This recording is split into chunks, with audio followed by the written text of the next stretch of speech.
મિત્રો એક તમને સરસ મજાની આકૃતિ આપી છે અને એમાં પંચકોણની સંખ્યા તમારે શોધવાની છે. ઓકે, તો પેલું આપણે એક કામ કરીએ કે પંચકોણ હોવા માટે આપણને ખબર છે કે પંચકોણ એટલે કે 5 ખૂણા દેખાતા હશે ને 5 બાજુ. એમાંથી ધારો કે હું આ 4 બાજુ, આ 1 2 3, આ 3 બાજુ હું ફિક્સ કરું છું. ચાલો, આ 1, આ 2 અને 3, અને હવે હું વિચારું છું.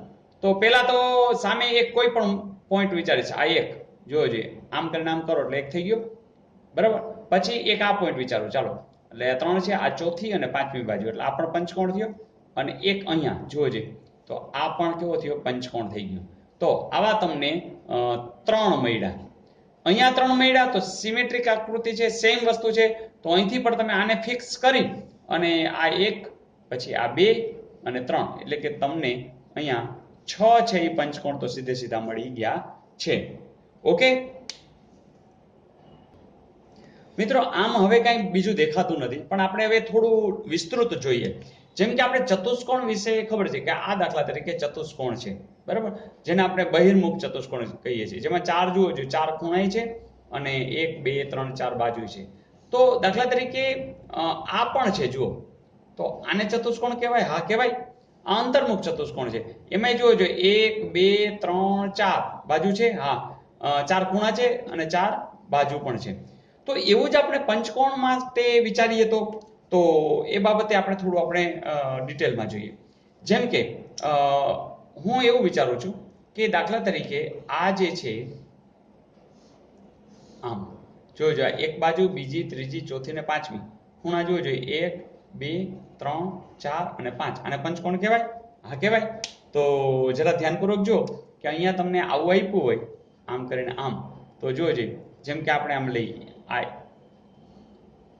1 આટલામાં, જો ખાલી આટલામાં 1, તો આ જે તમે પેલું લીધું ને આટલું જ, તો આ 1 મળે. તો એવી જ રીતે અહીંયા પણ મળે, જો આમ કરીને આમ, આ 2, તો એ જ રીતે અહીંયા પણ મળે 3, અને એ જ રીતે અહીંયા પણ. એટલે કે તમે આટલો પોર્શન છોડો તો એક મળે, પછી આટલો છોડો તો બીજું મળે, આટલો છોડો તો ત્રીજું, આટલો છોડો તો ચોથું. એટલે કે આપણને કેવી પોઝિશન મળી?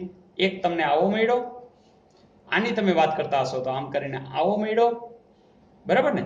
એ જ રીતે નીચેનો જે છે એ આ રીતે આમ કરીને આવો મળશે, સોરી, અને એક તમને આ સાઈડમાં મળશે. તો 4 તમને પંચકોણ અહીંયા મળ્યા. સેમ વે તમને અહીંયા મળશે. એટલે કે 4 અહીંયા પણ છે, અહીંયા પણ છે. એટલે કે 8 આ ઉમેરી દો તો જવાબ આવશે 14. તો 14 અહીંયા પંચકોણ આવશે. મને લાગે છે કંઈક પ્રિન્ટિંગ મિસ્ટેક હોઈ શકે છે. તો પંચકોણની સંખ્યા આમાં ટોટલ કેટલી આવશે? 14. ઓકે મિત્રો, તમને એક એક્સ્ટ્રા સમ પૂછવાનું મન થાય છે કે આ જે સેમ આકૃતિ છે એમાં ધારો કે તમને એમ પૂછવામાં આવે કે ત્રિકોણો કેટલા છુપાયેલા છે. ચાલો, તો તમે શોધી શકો? ચાલો ટ્રાય કરો છે. આ વિડીયો તમે સ્ટોપ કરી અને ટ્રાય બરોબર કરી હશે. જુઓ, તમને યાદ છે આપણે આવું શીખાતા કે જ્યારે આવી આકૃતિ હોય ને, આવી આકૃતિની અંદર કોઈ પૂછે કે ત્રિકોણો કેટલા, એટલે સીધો જવાબ આપી જ દેવાનો, 8, ગણવાના નહીં. શું કામ? તમને ખબર છે કે આ 1 2 3 4 આવા નાના નાના 4 છે. અને જેમ કે અહીંથી અહીં સુધી આ તમે આને બેઝ બનાવો છે, તો આ એક ત્રિકોણ અને સેમ વે આ બાજુ બીજો ત્રિકોણ.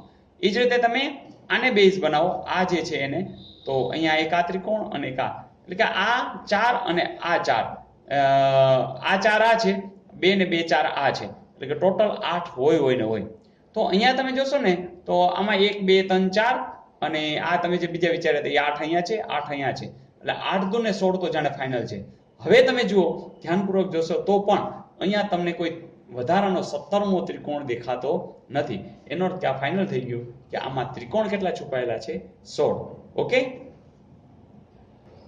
મિત્રો, બસ આ રીતે નવી નવી આકૃતિ, નવા નવા દાખલાઓ જેમ જેમ ગણશો એમ તમારી સ્યોરિટી વધતી જશે, તમારો કોન્ફિડન્સ વધતો જશે, અને પછી તમને એમ થશે કે હવે જે કંઈ પૂછવું એ પૂછો, અમને બધું આવડે છે. એટલે કે તમે MBA થઈ જશો, મને બધું આવડે. Okay, all the best.